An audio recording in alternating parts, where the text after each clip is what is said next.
Após a decisão de judicializar a derrubada do decreto do IOF, o presidente do Congresso reagiu à ação do governo.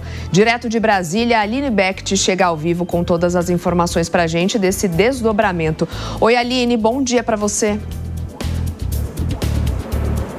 Oi, Soraya, bom dia a você, Nonato, bom dia a todos. Isso mesmo, Davi Alcolumbre disse ontem que o governo federal tem toda a legitimidade de recorrer ao Supremo Tribunal Federal em relação à derrubada do decreto do IOF e que agora é deixar acontecer.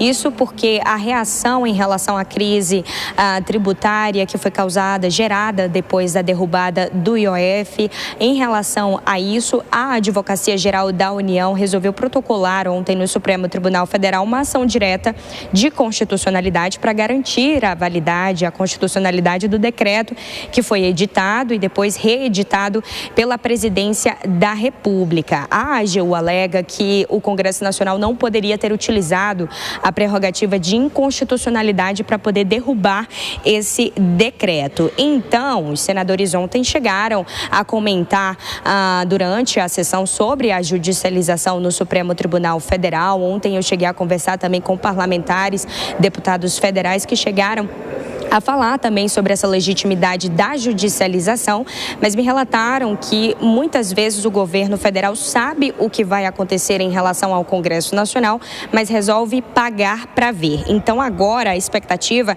é que se o STF julgar procedente essa ação direta de constitucionalidade, vai ser restaurada a validade do decreto do IOF e aí o Congresso Nacional não vai poder interferir na decisão sobre as alíquotas do IOF. O Executivo defende, então, a sua autonomia para definir os impostos. O Congresso Nacional defende o controle. E o Supremo Tribunal Federal pode arbitrar quando for acionado. E, nesse caso, ele foi acionado agora pela Presidência da República, então deve sair nos próximos dias um posicionamento do Supremo Tribunal Federal, em especial pelo relator, o ministro Alexandre de Moraes, que já vem julgando outras duas ações que também foram protocoladas pelo PL e pelo PSOL. A do PL foi pela inconstitucionalidade do decreto, a do PSOL pela inconstitucionalidade da decisão do Congresso Nacional. Então, se o STF mantiver esse decreto, o governo federal estima uma arrecadação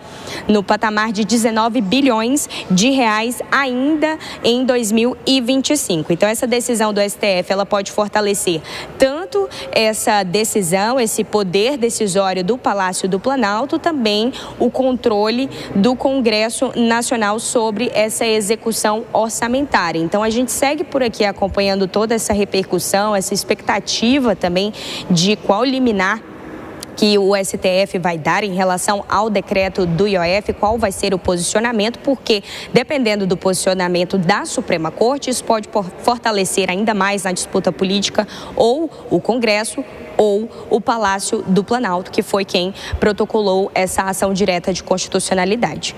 Eu volto com você, Soraya. Obrigada, Aline, pelas suas informações. Vou acionar novamente aqui os nossos comentaristas, a Deise Ciocari e também o Acácio Miranda hoje conosco. Começando, Acácio, por você dessa vez, como que você avalia esse argumento jurídico do governo, também o que a AGU vem alegando e essa reação do Congresso? Soraya, a ponderação do Alcolumbre foi uma ponderação correta. Concordemos ou não com a judicialização, ela é legítima. Existem instrumentos legais e constitucionais que permitem ao governo e permitem a outros partidos políticos que o fizeram essa discussão perante o Supremo Tribunal Federal.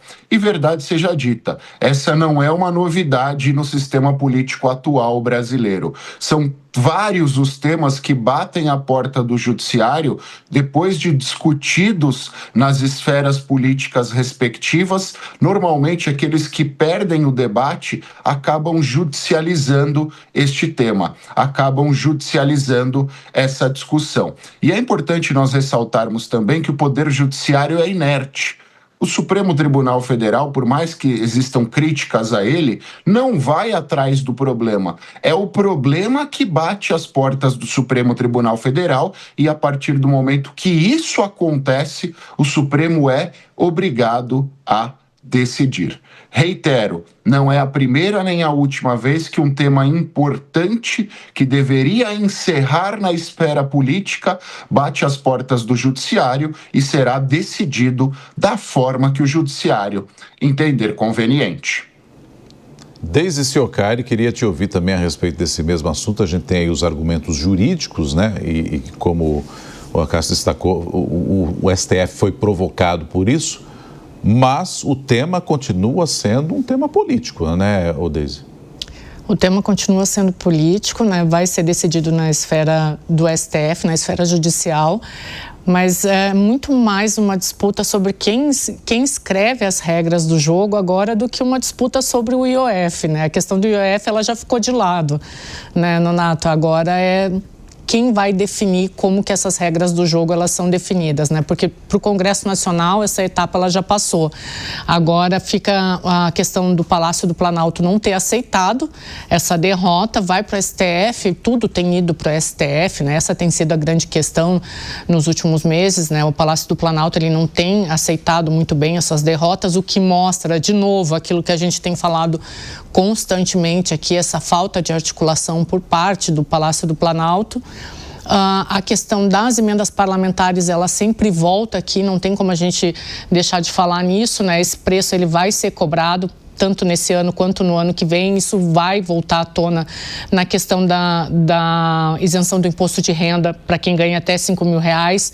Provavelmente a gente vai ver essa história se repetindo, mas de novo, assim, se o Palácio do Planalto não voltar alguns passos para trás e não buscar uma articulação com o Congresso Nacional, essa história vai se repetir até o final do ano que vem.